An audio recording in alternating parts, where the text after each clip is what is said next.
I hadn't yet put away all the wedding gifts when the doorbell rang. It was just over 9 in the morning, too early for visits, too early for trouble. I remember thinking that maybe it was the delivery man who got lost or some curious neighbor.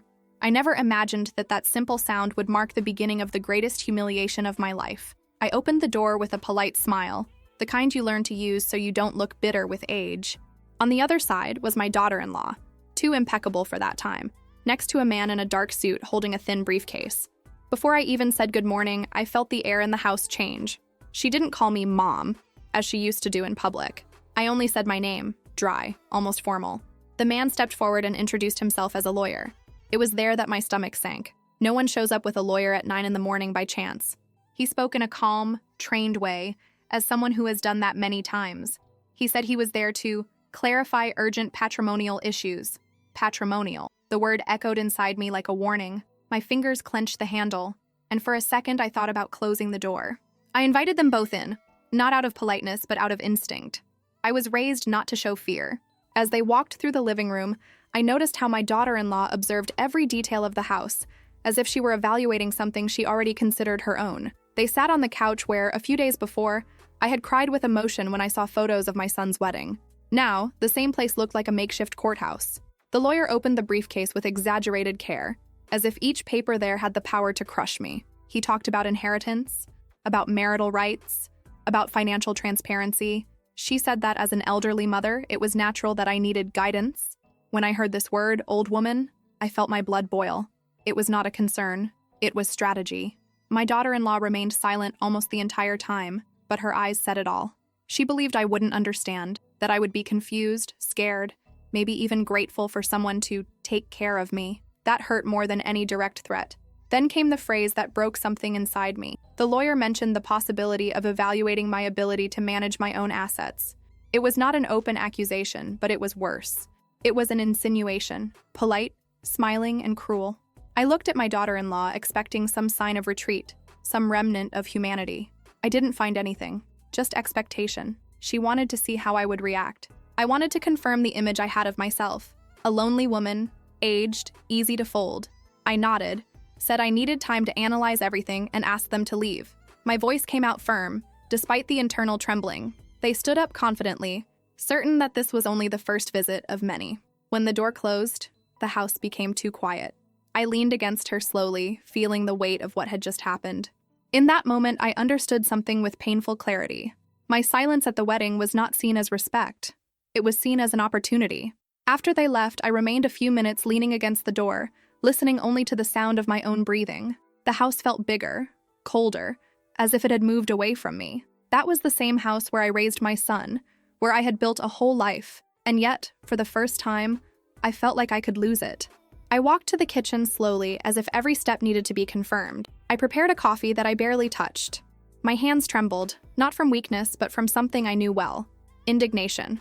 Still, if one were to observe me at that moment, one would see only an older woman, alone, in silence. I was always seen like that: the discreet widow, the mother who does not interfere, the woman who prefers to listen to talk. After my husband's death, people started talking to me in a louder, slower tone, as if I had lost something besides him, including my own son. I remember when I started to notice this change, he started to decide things for me without asking. Medical appointments scheduled without warning, accounts organized by him, all always with a worried smile, as if he were cared for. I accepted, because it was easier than arguing. The truth is that I got used to being underestimated. Not because I believed it, but because the world seemed more comfortable when I didn't contradict anyone. I learned early on that women like me are better tolerated when they don't take up too much space.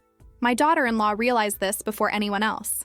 From the beginning, his praise was laden with something strange. "You're so simple," she would say. "So quiet." I smiled. She wrote it down mentally. People like her confuse silence with ignorance.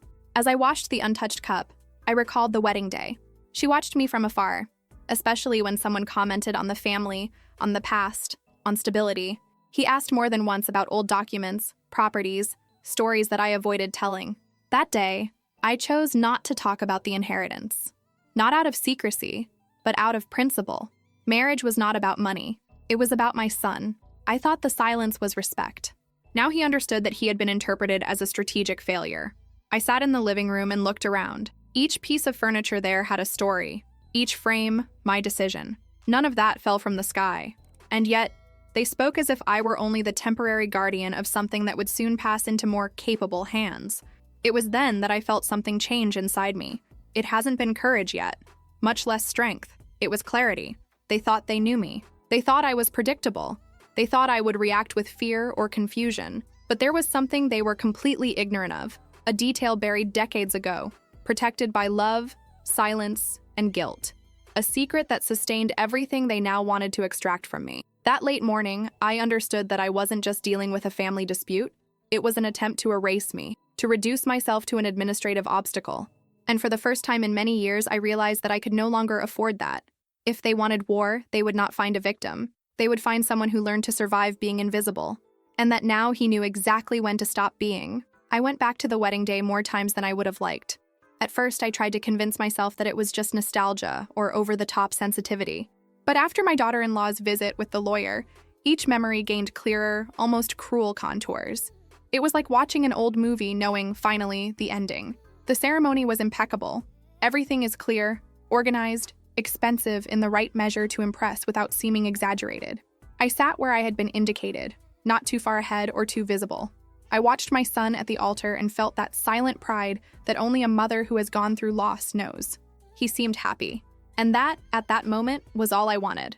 When she entered, the entire hall turned to her presence. He walked safely, with a firm posture, a calculated smile. There was no nervousness, no hesitation. While many saw elegance, I felt something colder, mastery. She knew exactly who was looking, when to lower her eyes, when to smile. During the party, I noticed his constant glances in my direction. They were not curious, they were evaluators. Whenever someone mentioned family, history, future, she would come closer. He asked questions wrapped in delicacy, but with a clear objective, to map the terrain on which he had just stepped. At one point, he came to me with a glass in his hand and said he admired me. She talked about women who raise children alone, about silent strength, about resilience.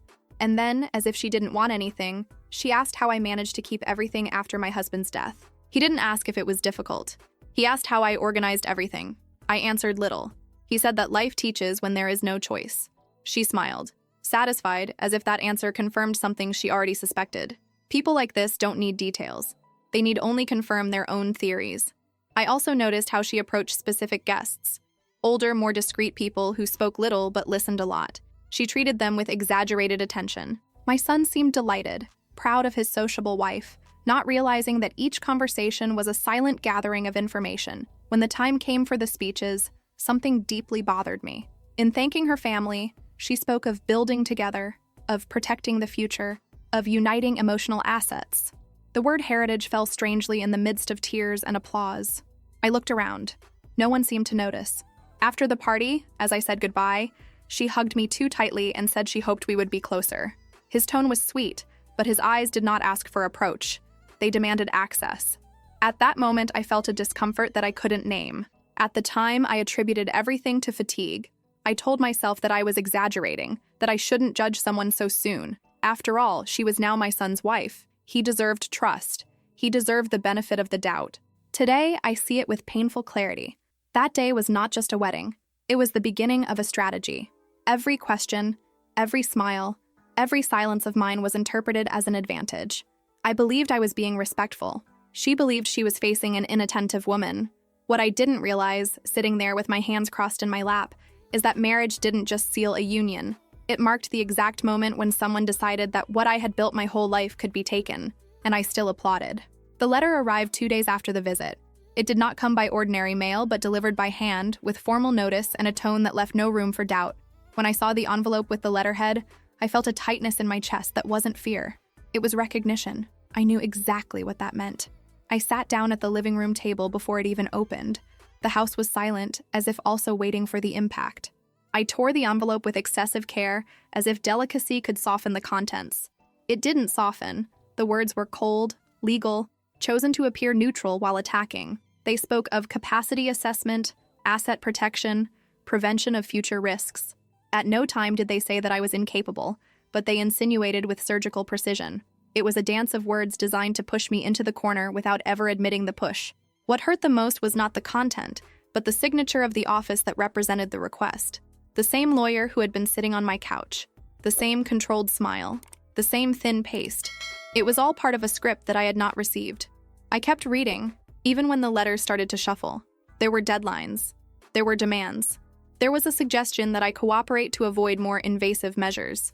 The word invasive echoed, as if that wasn't already a complete invasion of my life. I got up and walked around the house, holding the letter as if it were a foreign object. I passed through the living room, the hallway, the room where I slept next to my husband for so many years. That attempt to declare myself vulnerable ignored everything I had survived to be there. The phone rang in the middle of this route. It was my son. I answered with my heart racing, hoping, perhaps naively, for some sign of indignation. He spoke too carefully, as if treading on shaky ground. He said that his wife was worried, that it was all for safety, security, another word used as a disguise.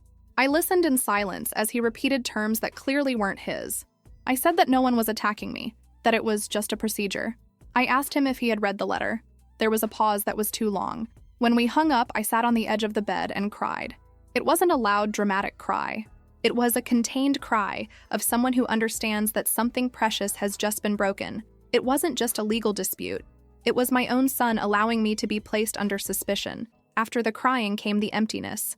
And soon after, something different. A kind of bitter lucidity. They weren't improvising. Every step had been calculated. The wedding, the questions, the visit, the letter. Everything followed a logical line. For the first time, I considered the real possibility of losing control of my own life. Not only goods, but decisions, autonomy, voice. The threat was not abstract. It was concrete, formal, signed. I folded the letter carefully and put it in the drawer where I keep important documents. I didn't throw it away. I did not ignore it. That was a declaration of war disguised as concern, and I needed to treat it as such. That night, as I turned off the lights in the house, I realized that I was no longer dealing with family. I was dealing with a direct attack on my existence as an individual. And even tired, even wounded, I knew that it was not yet the end of my story. It was just the first blow. I answered my son's call, believing, albeit naively, that he was calling to apologize. Perhaps to say that it had gone too far, that someone had crossed an invisible limit. Instead, I heard a cautious voice, shaped so as not to provoke conflict, as if I were an unstable ground about to collapse. He started by saying that he loved me. It always starts like this when something comes that will hurt. He said that I needed to understand his wife's side, that she just wanted to ensure their future. He spoke of concern, organization, prevention. None of these words matched the weight that the letter had left on my chest. I asked with forced calm if he believed that I was not capable of taking care of my own life. There was an uncomfortable silence on the other end of the line. It was not an immediate no. It was a hesitation, and that pause said more than any answer. He explained that the lawyer had suggested that as something normal, that nowadays everything needed to be documented. He said it was nothing personal. Hearing my own son treat my dignity as an administrative procedure was like taking a slow, deep blow, impossible to ignore. I tried to remind him of who I was, of the woman who took care of him alone when his father died, of the difficult decisions I made to keep him safe, fed, studying. He listened, but did not answer. It seemed already distant, as if that story was no longer about us. I realized then that he had chosen the easy way, not the fairest, nor the truest, the most comfortable. Defending one's wife meant not confronting the conflict, and leaving me vulnerable was a price he seemed willing to pay. I hung up the phone with my throat tightened. I sat back in the room, surrounded by memories that now seemed questionable. To what extent was that son still the same boy who ran around the house? At what point had I become an obstacle instead of a mother? The betrayal did not come in the form of a shout or accusation. It came in the form of omission, in complicit silence, in words chosen not to hurt, but that hurt exactly because of that. He didn't attack me. He allowed others to do it. I spent the rest of the day trying to occupy my mind with simple tasks. I cleaned drawers, organized papers, folded clothes that didn't need to be folded. Anything not to think about the fact that, in the face of the first real confrontation, I was alone. That night, lying in bed, I stared at the ceiling for hours. I understood that I could no longer count on my son's emotional protection. If he wanted to survive what was to come, he would have to separate love from strategy. And that broke something inside me that might never be remade. But it was also there that something began to harden. A silent boundary has formed. If I could no longer just be a mother, I would have to be something more than that. Something they didn't expect. After the conversation with my son, the house became strangely quiet. It was not the usual silence of routine, but a heavy emptiness, as if the walls were watching me. I walked to the office and closed the door behind me, something I rarely did. There was the only place where I still allowed myself to remember without filters. I opened the lower drawer of the desk, the one that almost no one knew existed. Inside, old folders, yellowed envelopes, and documents that had not seen the light for many years. My hands hesitated before touching them. Part of me still believed that keeping everything buried was the only way to protect what was left of my family. The truth is that that secret was not born of ambition, but of desperation. Decades ago, when my husband was still alive, a decision had to be made in a hurry. A decision that would save my son from an irreversible scandal and keep the entire family standing. I accepted to carry the weight alone. At the time, I did what women like me have always done. I swallowed fear, judgment, and guilt, and moved on. I signed papers that did not bear my name. I made financial decisions that no one ever questioned. I allowed the story to be told in a way that was more comfortable for everyone, except me. As I reread those documents, I felt the weight of the years fall on my shoulders. Each signature there represented a silent choice. Each number, a renunciation. The inheritance they were now trying to take was not just money. It was the direct result of a sacrifice that no one ever acknowledged. My son grew up believing in a simplified version of the past. A clean version, without cracks. I allowed it because I thought love was protection. I didn't imagine that one day this same lie would be used as a weapon against me. I closed my eyes and took a deep breath. Revealing that truth meant destroying images, breaking bonds, perhaps definitively losing the little affection that still existed. But keeping it hidden now meant losing everything. My home, my autonomy, my dignity. For the first time, I seriously considered that silence was perhaps no longer a virtue. Perhaps it had become a prison, and I had already spent too much time trying to be strong alone, too invisible to be respected. I got up from my chair with difficulty, not physical, but emotional. The past, which I had kept in check for so long, was beginning to demand its space, and he no longer accepted being ignored. I realized then that the real threat was not the daughter-in-law, nor the lawyers, nor the system. It was the choice I would soon have to make: continue to protect a comfortable lie, or allow the truth to come out, whatever the cost. I kept the documents again, but this time in a different way. Not as one who hides, but as one who prepares. The secret I swore never to reveal was still with me, but not for long. And when it came to light, no one would be prepared. The next morning, I woke up different, no longer scared nor paralyzed. There was still pain, yes, but she no longer commanded my movements. Something had rearranged itself inside me overnight, like pieces that had finally found their place after years off the axis. I prepared the coffee calmly, observing each gesture as if I were relearning how to inhabit my own body. I realized that, until then, my reaction to the world had always been defensive. Now, for the first time, I didn't react. I watched. And this difference changed everything. I decided I wouldn't call anyone. I wouldn't explain anything. I would not ask for understanding. The silence that was once a reflection of submission has become a choice. They expected confusion, fear, perhaps a cry for help. They would be absent. I spent the day reviewing old conversations, messages, small comments that I had previously ignored. It all made sense now. The seemingly innocent questions, the well-intentioned legal advice, the subtext-laden compliments. Nothing had been improvised. I also noticed how my daughter-in-law started to move faster after the letter. Indirect messages, comments made to me by third parties, a subtle climate of urgency. She thought I was cornered, that it was enough to press a little more. My son didn't look for me, and that, strangely, brought relief. Not having to hear him repeat words that weren't his gave me room to think clearly. For the first time, I didn't have to balance strategy and motherhood at the same time. I opened the office drawer again and pulled out some specific documents. Not all, just enough to start putting together a frame. I organized dates, names, signatures. What had always been just memory began to take concrete shape.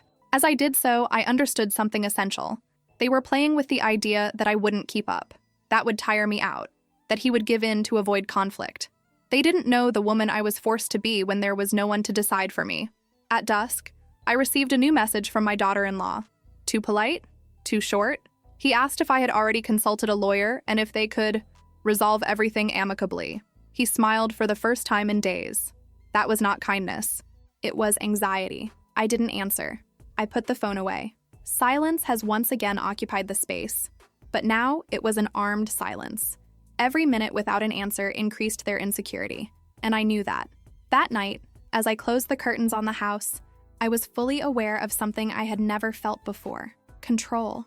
Not about people, but about myself. The silence that had once protected me was now my sharpest strategy, and I was ready to use it. 2 days later, when I was already getting used to the idea of walking alone, the phone rang again. The name that appeared on the screen made me frown. It was someone I hadn't seen in years, someone who belonged to a part of my life that I thought was over. I answered cautiously. On the other side, a firm voice, aged by time but still loaded with precision. He said my full name, as he used to do, and asked if I was okay. That simple question, with no ulterior motives, almost took me apart. He was the family accountant, the man who had followed everything since long before my husband's death, the only one besides me who knew the deepest layers of the decisions we made in the past. He didn't care by chance. He never cared. He said that he had been contacted by a law firm asking for old information, documents that should already be filed. He said that something had seemed strange to him, too aggressive, and that his name had been mentioned with a naturalness that did not match the situation. As he spoke, I felt a chill rise down my spine. They were going beyond me. They were digging into the past, trying to put together a puzzle without knowing that some pieces were explosive, and he had noticed. We scheduled a discreet meeting for the next day. No offices, no formalities, just a small cafe, off the beaten track. I hung up the phone with my heart racing, but for the first time since the beginning of everything, I didn't feel threatened. I felt accompanied. The next day I arrived earlier. I chose a table at the back, with my back to the wall. Old habits are not lost. When he entered, I immediately recognized that attentive, analytical look. He sat down bluntly and went straight to the point. I said what they were trying to do to me was classic. A calculated move to destabilize someone considered vulnerable. He spoke of veiled interdiction, psychological pressure, the use of the family as a legal lever. There was no judgment in his voice, only observation. Then, carefully, he mentioned the past. He asked if I still kept the documents. I didn't have to answer. My silence was enough. He nodded seriously, as if confirming something he already knew. There, in that simple cafe, I understood that I was no longer alone on the board. He wasn't there for money, nor for nostalgia. He was there because he recognized an injustice when he saw one, and because he knew that the truth, if used well, could change everything. When we said goodbye, he said something that echoed in me for the rest of the day. They don't think you're going to react. That's their biggest mistake. For the first time since the beginning of this story, I smiled without bitterness. The game had changed. I left that meeting with the strange feeling of someone who had just been seen for real after a long time. Not as a mother, nor as a widow, nor as a fragile woman. I was seen as someone who was being attacked and who had legitimate reasons to defend herself. This changes anyone's attitude. I returned home with firmer steps. For the first time, I realized that I was no longer looking at the ground. The fear still existed, but now it was accompanied by something new: direction. It wasn't enough to survive what they were trying to do to me. I needed to turn the tables on me. I spent the whole morning sorting documents methodically, not only the oldest ones, but also recent messages, emails, call logs. All that showed the haste, the insistence, and the predatory tone of the approach of my daughter-in-law and her representatives. My ally was clear. It wasn't time to reveal everything. Exposing the truth too soon would give them time to reorganize. The secret needed to be kept in check, as a decisive card, not as a desperate defense. While I was organizing the papers, I received another call from my son. I answered. He spoke fast, as if he were being watched. He said that things had gotten a little out of hand, and that perhaps it would be better to talk in person. He did not mention excuses. He spoke of negotiation. That confirmed everything. When they realize that the prey is no longer immobile, they try to appear reasonable. I told him that I would need time. My voice came out too quiet for his liking. On the other hand, I felt insecurity grow. In the afternoon, my ally called me again. He said that the law firm had made new requests, now more aggressive. They wanted to speed up deadlines, create artificial urgency. It was pure psychological pressure, just as he had predicted. We then decided to take a small calculated step, not to reveal the secret, but to make it clear that I was not defenseless. A formal, well-written, technical response that showed that I had representation and that any advance would be contested. I sent the answer at the end of the day. It was not long, nor emotional.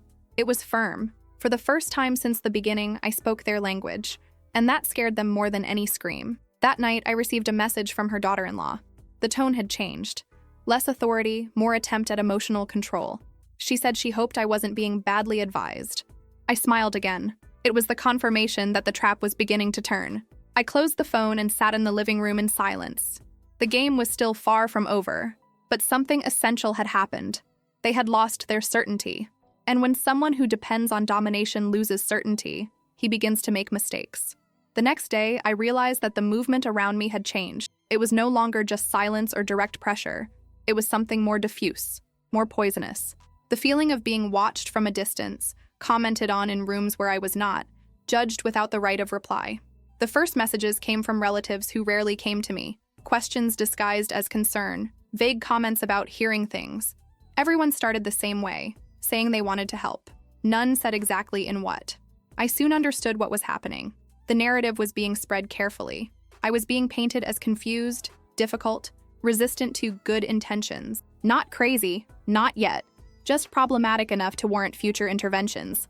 My daughter-in-law did not appear directly. He didn't need to. She always knew how to use intermediaries, people who believed they were doing the right thing, defending the family, protecting my son. The attack was now collective, and that hurt more than any legal letter. I received an unexpected visitor that afternoon, a distant cousin, someone I hadn't seen in years. He sat on the couch with excessive care, as if he were entering an unstable environment. He spoke to me as if I could break at any moment.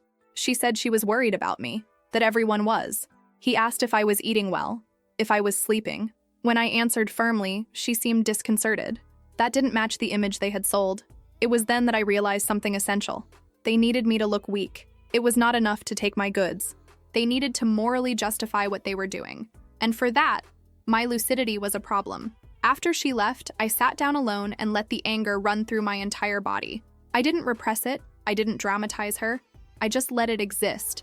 That attempt to isolate myself socially was a form of silent violence. My son was still absent. No call, no message. His omission hurt more than any direct accusation. It was as if I had been displaced outside of the family's own history. Still, something curious happened inside me. The more they tried to push me into the role of victim, the less I recognized myself in it. I saw the movement, understood the strategy, anticipated the next steps.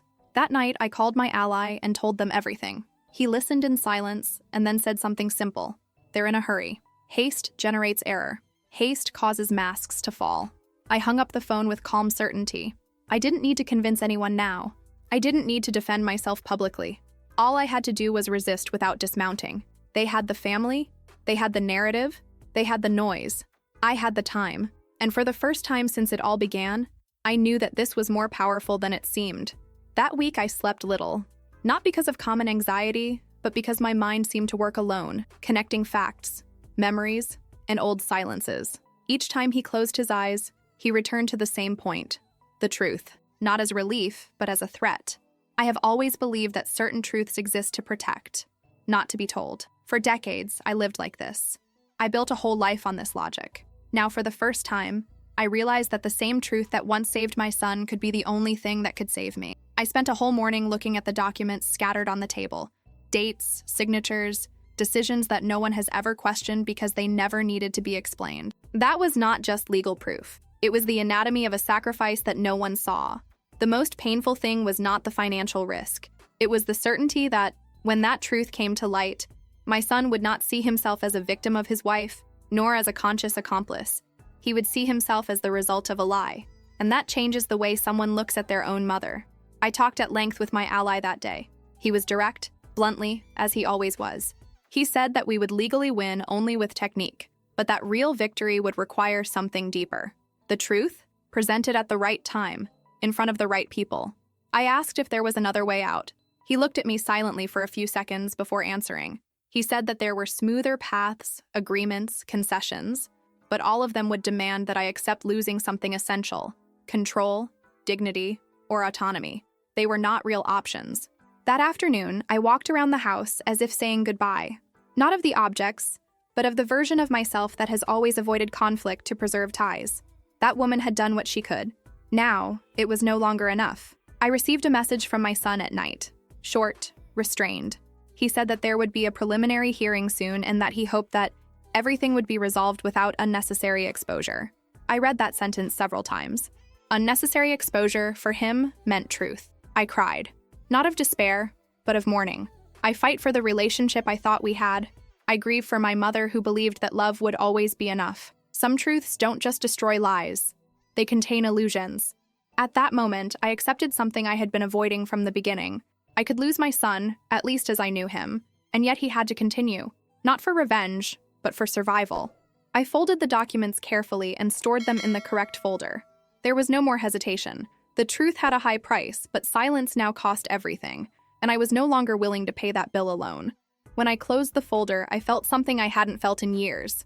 Determination. Not the explosive one, nor the angry one. The cold, silent, irreversible.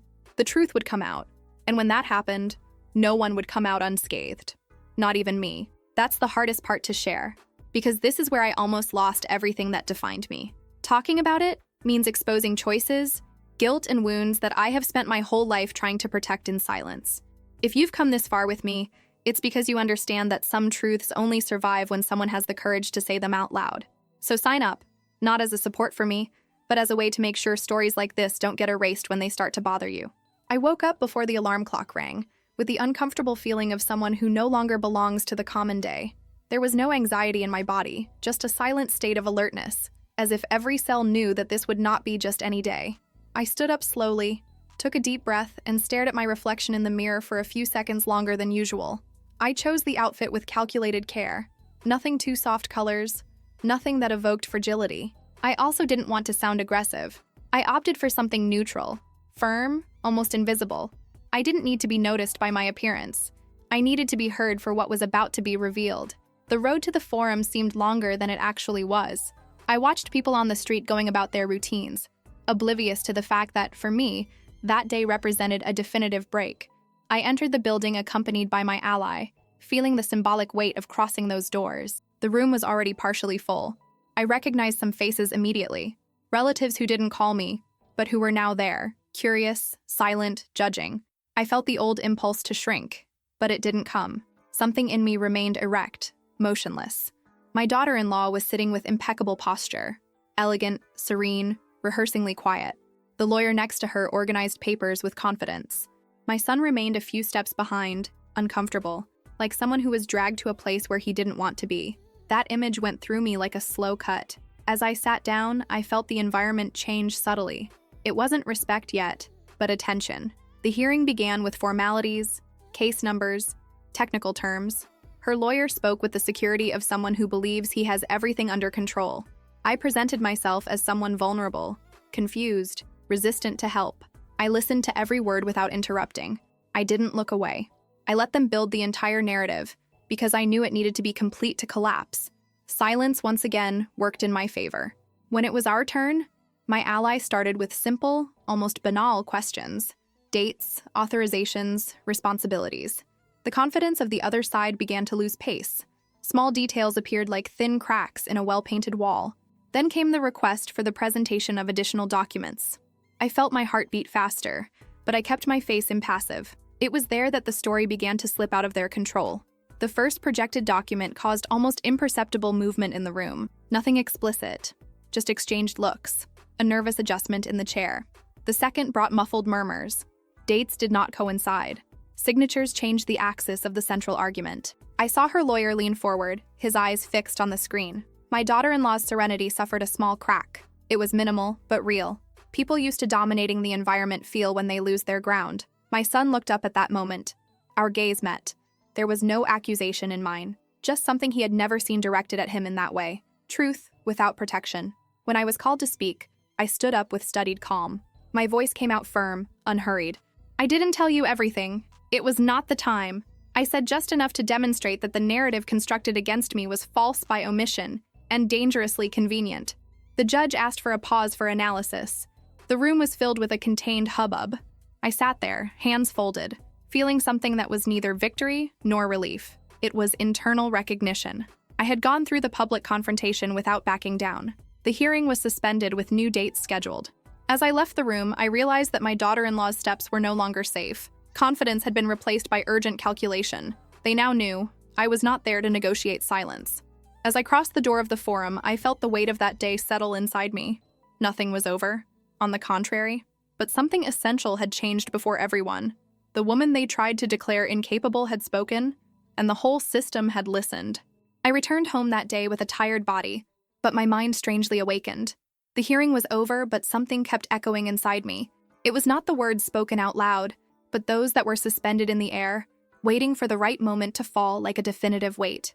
In the days that followed, the silence changed form. It was no longer my strategic silence, but theirs. No message from my daughter-in-law. No attempt to contact the lawyer. Even my son disappeared completely. When the predator is watched, it retreats to reorganize the attack. My ally called me on the third day. He said that the climate on the other side had changed. They no longer spoke of interdiction, nor of urgency. Now they asked about possibilities of agreement. The word agreement sounded almost comical after all they had done. We have scheduled a new preparatory meeting for the next hearing. This time, not to react, but to lead. He calmly explained to me what would happen if we decided to expose everything. Not just the origin of the inheritance, but the sequence of decisions that showed who really was always in control. I listened to everything in silence. Not because he was in doubt, but because he felt the real weight of choice. That revelation would not only destroy my daughter-in-law's narrative, it would directly affect the image that my son had of his own past. And maybe from me. The night before the decisive hearing, I slept little. I walked through the house in the dark, touching familiar objects as if saying goodbye. Not the house itself, but the version of myself that still tried to protect everyone around, even when I was the only one being hurt. In the courtroom, the atmosphere was more tense than before. Less murmuring, more expectation. The room was full. Not from the curious, but from people who knew that something important was about to happen. I recognized my daughter-in-law's gaze. No longer confident, but defensive. When I was called to speak again, I stood up without hesitation. There was no more room for compromise. My voice came out firm, sustained by years of accumulated silence.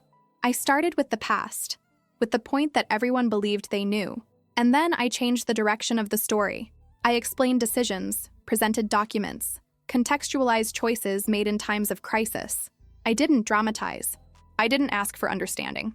I only presented facts, one after the other. Every detail disassembled a piece of the comfortable version that they had sustained for years. I saw my son turn pale as the narrative was completed. He didn't cry. He did not react. He just listened. And in that silence of his, I realized something definitive. He was seeing his own story in a light he had never considered. My daughter-in-law's reaction was restrained, but revealing. He tried to interrupt, question, relativize. It didn't work. The facts were there, recorded, signed, dated. The woman they had called frail now spoke with unchallenged authority. When I finished, I sat down feeling a deep, almost physical tiredness. There was no relief. There was closure. The truth didn't bring immediate comfort, but it did bring something rarer: integrity. As I left the room that day, I knew that nothing would ever be the same again, neither for them nor for me. The silent woman had spoken in public, and that, more than any legal victory, changed everything. The decision did not come out that same day, but everyone knew what the outcome would be. The atmosphere in the room, the avoided looks, the way the judge conducted the closing, everything indicated that the narrative built against me had collapsed for good. Still, I didn't feel like smiling. Some victories do not call for celebration. Outside the courthouse, the air seemed heavier.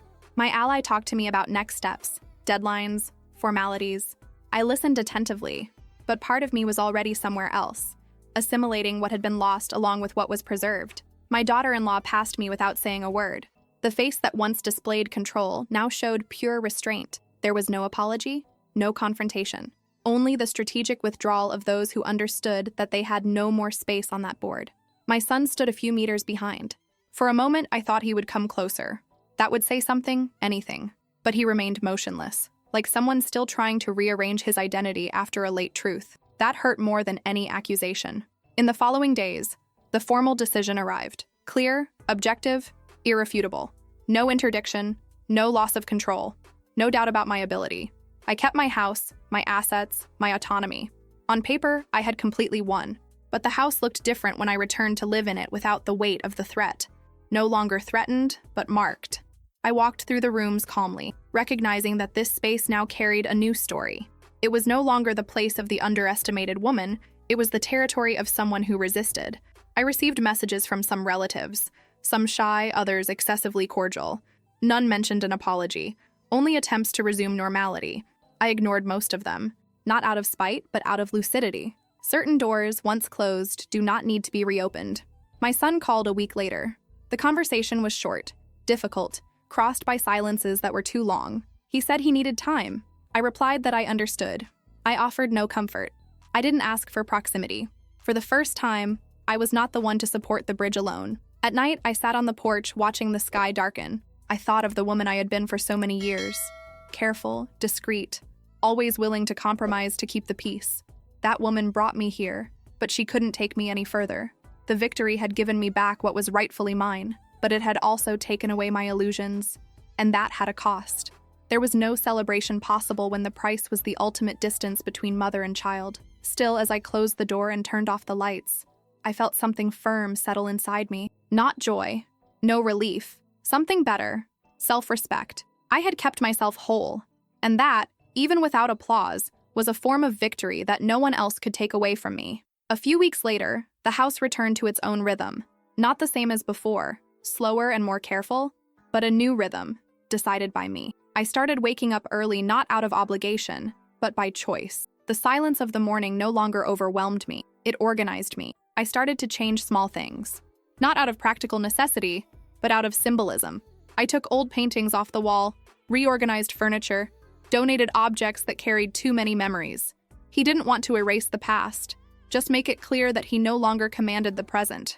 People started to treat me differently, not with greater affection, but with caution, as if they finally understood that I was not easy terrain. Some invitations have ceased, others have emerged.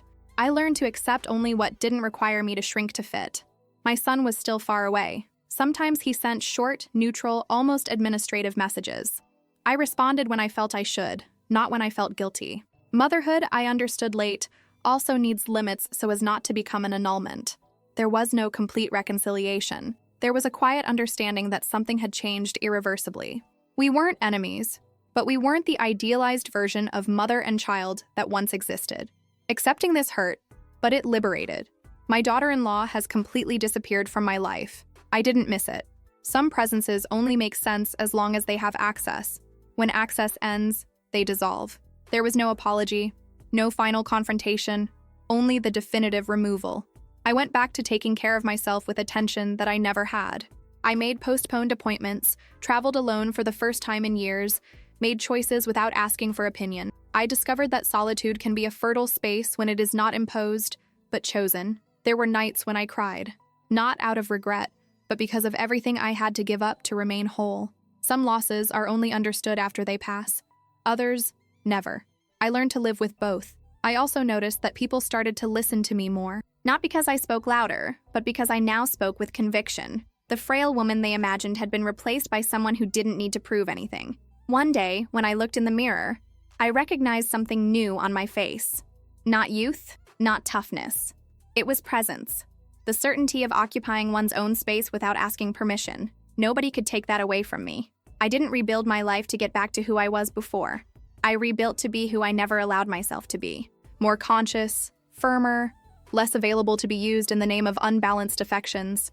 If I lost anything along the way, it was the illusion that love is always enough. In return, I gained something rarer: emotional autonomy, dignity, and peace built on truth. I am no longer the underestimated woman of that door opened too soon. I am the woman who learned, late perhaps, but definitely, that silence is only weakness when it is not a choice, and that he will never again allow his kindness to be confused with permission. If this story touched you at any point, share this video.